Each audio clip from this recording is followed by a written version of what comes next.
Esto sigue la historia del sicario que ya no está en Chile, que se escapó por la frontera norte, por un paso no habilitado, con nuevos datos también de toda esta historia. El gobierno fue informado 4 días después de la situación por gendarmería. Se escapó. Era lo que se esperaba, desgraciadamente. Danilo Villegas está en el norte. Sí. Está en Arica. Adelante, Danilo. Buen día. ¿Cómo está, Gonzalo Nata? Muy buen día. Claro, estamos en Arica, hemos llegado al norte del país. Estamos ahora ubicados en un lugar clave en el desarrollo de toda esta historia. Ayer muy temprano, en el Mucho Gusto, confirmábamos que Alberto Carlos Mejía Hernández había salido de Chile. Eso lo hicimos cerca de las 9:30 de la mañana. Cerca de la 1 de la tarde, finalmente el Ministerio Público, a través de un comunicado, confirmaba la información que le habíamos entregado a primera hora en el Mucho Gusto.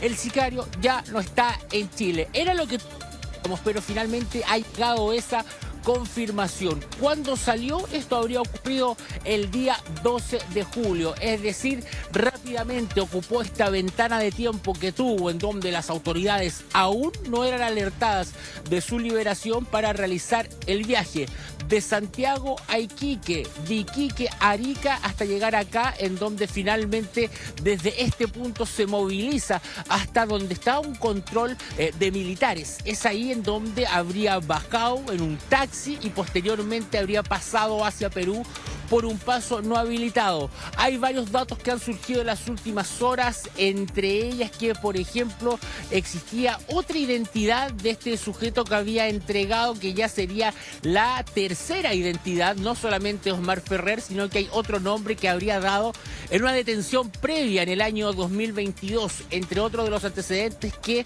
siguen remeciendo a esta historia que ha golpeado tan fuerte al Poder Judicial, por supuesto, y que todavía no tenemos responsables. Arica, elemento ciudad clave en el desarrollo de esta historia. ¿Por qué? Porque este sicario, luego de quedar en libertad, recordarán ustedes que pide un vehículo de aplicación, en donde previo pago de 2,5 millones de pesos llega hasta Iquique. Es ahí en donde pasa a descansar a una residencial y posteriormente toma un bus para llegar hasta Arica. Le voy a pedir aquí a mi querido camarógrafo que nos muestre. Ese es el terminal donde llegan los buses desde Iquique hacia Arica. Es ahí a donde él habría llegado el día 12 de julio. Posteriormente a su llegada hasta Arica, este sicario se baja del terminal, camina por estos sectores y es acá en donde busca un vehículo finalmente que lo pueda llevar hasta el paso fronterizo, en donde finalmente es ahí donde llega hasta el sector cercano al paso Chacayutas, que es ahí finalmente donde utiliza estos caminos para salir del país. Se habría subido a un taxi en donde estaban ofreciendo el servicio de llegar hasta este sector fronterizo. Se habían subido 3 personas. Él es el cuarto en subir, siempre ocultándose con una capucha, con un polerón plomo y con un gesto bastante llamativo, ocupar una venda en sus manos, tapando su mano. No es algo al azar. Recordarán ustedes que una de las características que se ha entregado para identificar a este sicario es un llamativo tatuaje que él tiene en su mano derecha con el rostro del dios Zeus. Eso explicaría que él siempre ande caminando con su mano vendada para ocultar este rasgo tan característico. En ese contexto él se sube a este taxi y finalmente se va hasta este lugar en donde se bajan todas las personas, donde deja este servicio de taxi, que es en una carpa que hay un control militar. ¿Qué pasó después? Ya se lo vamos a contar. Antes, escuchamos declaraciones por parte del ministro Cordero porque está la confirmación. El sicario dejó Chile el 12 de julio. Las policías manejan bastante más detalle, pero que no puede ser de divulgación pública porque forma parte de la investigación. Efectivamente se ha podido detectar que él ha salido del país hacia Perú y la policía tiene completamente identificada la trazabilidad y los horarios en los cuales eso se produjo. ¿Salió por un paso no habilitado? ¿Se habla del paso Chacayuta? Eso forma parte de la investigación. Claro. Estábamos comentando parte de la cronología de hechos que tienen a este sicario ya fuera de territorio nacional el día 12 de julio, 2 días antes que recién las autoridades se enteren que él había quedado en Libertad, y es en ese contexto que, como te decía, él viaja en un taxi hasta un sector cercano al paso de Chacayuta, en donde se bajan todos los ocupantes de este taxi. Y finalmente había un control militar. ¿Qué es lo que ha dicho el taxista que lo lleva hasta este lugar? Que él está seguro que pasó por un control de militares. Es ahí la duda. ¿Qué documentación presentó? ¿Su carnet venezolano? ¿Su documento de identificación verdadero? El que dice Alberto Carlos Mejía Hernández. Esa es una de las principales dudas que existe. Posteriormente él se habría ido de Chile por un paso no habilitado. Todo esto ocurre el 12 de julio por la noche. Es decir, en 24 horas él, de estar en Santiago, pasó a estar en Iquique, descansar un momento y luego venir hasta Arica para luego abandonar el país. Cuando todos se enteraron de su liberación, él ya estaba lejos del territorio nacional. Eso es parte de la cronología que ha dejado esto, en donde todos sospechábamos que él podía estar fuera del país, pero finalmente durante la jornada de ayer llega esta confirmación sobre la huida del país de este sicario. Se ha generado polémica, claro, el gobernador justamente de Arica emitió declaraciones respondiendo también a las autoridades de gobierno, que han dicho que acá hubo negligencia al momento en que este sujeto logra salir del país. ¿Qué dijo el gobernador de la región? Lo escuchamos ahora. Es el reflejo brutal de cómo estamos enfrentando a las bandas del crimen organizado, con fronteras débiles, con instituciones superadas y un gobierno que siempre llega tarde. Así no se gana esta batalla. Hace un año tendría que haber terminado la modernización del complejo fronterizo Chacayuta y todavía ni siquiera ha comenzado. Es vergonzoso. Es hora de que el ministro de Seguridad deje de actuar como opinólogo de la contingencia y que el presidente debe dejar de jugar con la seguridad nacional.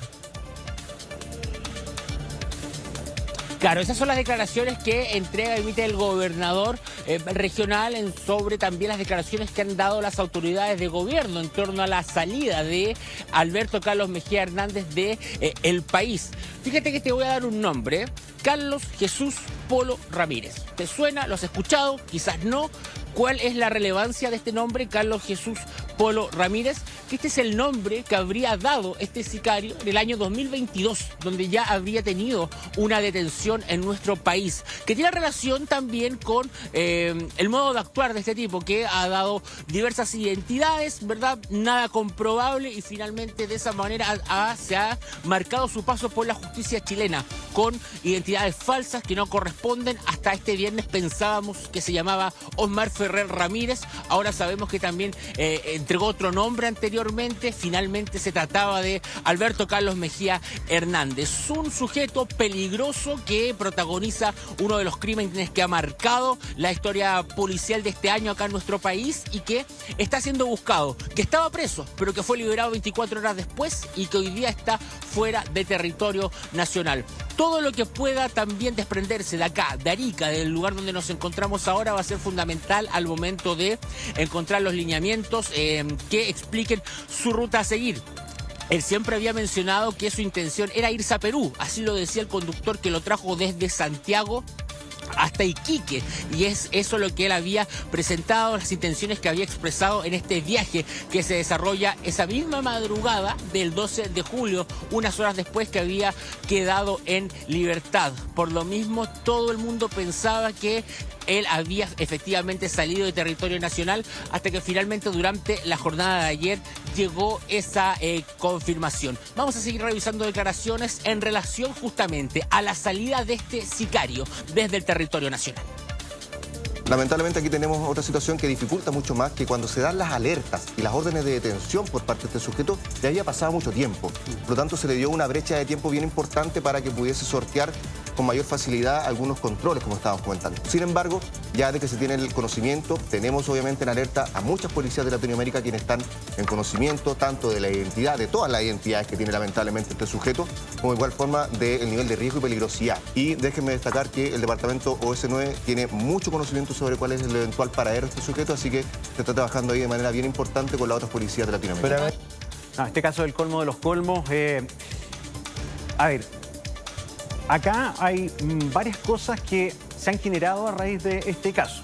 El fiscal nacional Ángel Valencia ayer le pidió a Gendarmería a nivel nacional que entregue la lista de todos los reos extranjeros, con la identificación, porque no puede volver a ocurrir que sea tan difícil tener la identidad de estos sujetos. Entonces, hay información parcial.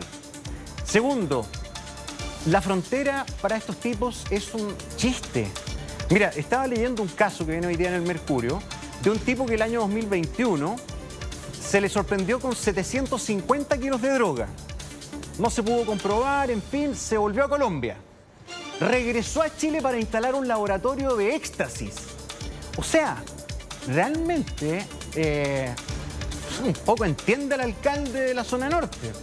No hay control en la frontera y no solamente frontera norte. O sea, algunos que llegan hasta por el aeropuerto. Y aparte que también siempre el foco, Danilo, ha sido de las personas quienes entran, pero también acá el foco de cómo salen y la movilidad que hay entre los países, o sea, entrar y salir tal como lo decías tú. Uno dice, o sea, hace muchos años estábamos con el tema de la frontera, de mejorar ahí, de reforzar, y ahí lo que decía un poco el gobernador de Arica, o sea, qué ha pasado también con Chacayuta, qué ha pasado con los otros pasos, ¿cierto? O sea, al parecer no hay mucha coordinación, evidentemente, no se ha reforzado, va a terminar este gobierno, va a quedar en el futuro también ver qué se hace con este caso, esta entrada y salida tan fácil, y además que el gobierno se enterará tantos días después de que ya había salido del país, también es bien insólito, Danilo. Claro, también aún falta aclarar cuál fue la modalidad en que este sicario logra salir de Chile, porque hasta ahora el relato que ha proporcionado el taxista que lo lleva hasta este sector del paso fronterizo dice que él se bajó junto a los otros ocupantes del auto en un sector donde había un control militar y él vio que él presentó algún tipo de documentación. ¿Qué documentación presentó? Bueno, recordemos que para ese 12 de julio no había ninguna alerta, no había ninguna alarma que derivara en la detención de él, por ende podía perfectamente pasar un control, pero claro, presentó un documento de su país. ¿Perdón? ¿Cuál fue finalmente la documentación, Gonzalo? A ver, espere, ese elemento no sé si lo estoy entendiendo bien. Este tipo al momento que se estaba arrancando con el taxista a la frontera, ¿fue controlado por una unidad militar? Ya, porque si es así... Eso es lo que ha dicho en su... Está bien, pero mira, puede haber presentado mucho documento falso y todo, pero hay una orden de captura internacional con una cara. Claro, pero en ese momento la orden de captura no estaba. Es que no había. Lo mismo. El 12 no. Ah, ya. Ok, no se conocía el Pero rostro del de tipo. todas maneras es válido lo que dices tú. O sea, ¿qué documento le presentó a la persona que lo fiscalizó, lo controló en ese momento también? O sea... Ya lo decía la autoridad también. Acá este tipo tenía toda una red de protección. Este tipo se arrancó a Osorno primero. El taxista habló ayer y señaló que se jactaba, se fue riendo todo el viaje a la frontera, que lo habían detenido en Estados Unidos, que después se había liberado, que llegó acá, o sea, realmente uno se pregunta cuántos casos así hay. Sí. Danilo. Claro, y por eso hacemos tanto hincapié en este tema de los 4 días de ventana que tuvo. El 14, el lunes por la noche, fue recién cuando se supo de la liberación. Estamos hablando que esto fue el 12 en la noche, es decir, el sábado. Por ende no había ninguna alerta internacional, no había ninguna alarma que alertara que había un sujeto que estaba prófugo, que estaba siendo buscado. Por ende él aprovechó perfectamente todo este tiempo, como sabiendo que, claro, en algún momento esto iba a explotar y ahí ya iba a perder esta ventaja que le estaba llevando a las autoridades, y por eso aprovechó tan bien su tiempo para hacer los viajes por tierra, también teniendo los cuidados respectivos de no ir dejando huellas, todos los viajes de manera ilegal, pagando 2,5 millones de pesos. Posteriormente este servicio de taxi que se ofrece acá fuera del terminal, en donde finalmente llegan hasta este sector fronterizo, y es ahí donde él se habría bajado para justamente intentar salir del país. ¿Ha generado todo esto repercusiones? Claro que sí, y ya lo decías tú, Gonzalo, el fiscal nacional adelantó ayer que se va a hacer una revisión con los detenidos justamente para tomar las huellas, porque este sicario había sido detenido el año 2022. En ese momento no se tomó el registro de huellas. Si eso hubiese sido así, hubiese hecho match finalmente esa información, y habríamos tenido la confirmación de que este sicario ya no era el nombre que había entregado el año 2022, que había estado detenido. una serie de informaciones que finalmente esos procedimientos no se llevaban a cabo. Esto es lo que dice el fiscal nacional. Vamos a revisar todos los casos de los había imputados sido privados de libertad actualmente extranjeros para los efectos de asegurarnos de que no tengamos alguna caso, algún sujeto que no haya entregado una identidad falsa y no lo hayamos percatado. Vamos a oficiar de gendarmería, probablemente hoy en la tarde o mañana en la mañana. Vamos a oficiar requiriéndoles que nos envíe un listado con las identidades y la información sobre sus números de ruta o documentos de identificación de todos los imputados privados de libertad. Implicará hacer todas las gestiones necesarias para asegurarnos de que su identidad es la correcta. Lo estamos haciendo, insisto, de manera preventiva como consecuencia de los hallazgos que hemos constatado y nos parece que es una medida conveniente, una auditoría que vamos a realizar. Sí, o sea, es conveniente, pero no entiendo por qué no se hizo antes, la verdad. ¿No se tiene la identidad de todas las personas que están en las cárceles, todos los extranjeros que están ahí? Se puede tener la identidad, pero si no hacen un empadronamiento, si no hay toma de huellas dactilares, porque a mí me pueden detener por sicario. ¿Quién es usted? Daniel Silva. Claro. Por Sí, decir sí, una sí, tontería. puede ser ¿Me entiendes cualquier tú? cosa, sí, Entonces, como que da lo mismo. O sea, no hay a ciencia cierta una información a nivel nacional en el sistema penitenciario de quiénes son los que están presos. O sea, este tipo ya había sido detenido. Es que ese es el punto. O sea, ¿por qué en ese momento, cuando fue detenido en el 2022, no se tomó toda la información, las huellas, etcétera? Sobre todo porque ya, si no me equivoco, ya se había impulsado además la toma de huellas dactilares, etcétera, todo el tema biométrico que estaba impulsando el gobierno. Entonces, pero espérate, yo pensaba, no sé ustedes, que cuando una persona es detenida o enfrenta un proceso o entra a un penal, yo no sé si fue solo detenido o si cumplió alguna condena o pasó por la cárcel. Porque cuando pasan por la cárcel son fichados, te toman las huellas. No sé cómo fue lo del 2022, no sé si tú sabes, Danilo. En Chile te piden la huella para pedir un Se ha mencionado crédito, que una que hay con la mano toda detención previa negra, solamente por Gonzalo. todo. perdón, Danilo. No, Gonzalo, solo que se ha mencionado que hubo una detención previa, Ya. pero no se ha dado detalles si hubo cumplimiento de algún tipo de medida cautelar o algo por el estilo. Bien, vamos a estar ahí pendientes con lo que pase desde Arica. Danilo Villegas, muchísimas gracias por todo tu reporte y también éxito en el reporteo, porque seguramente habrá harto que hablar durante esta jornada. Buenos Gracias, días. Danilo, buenos días.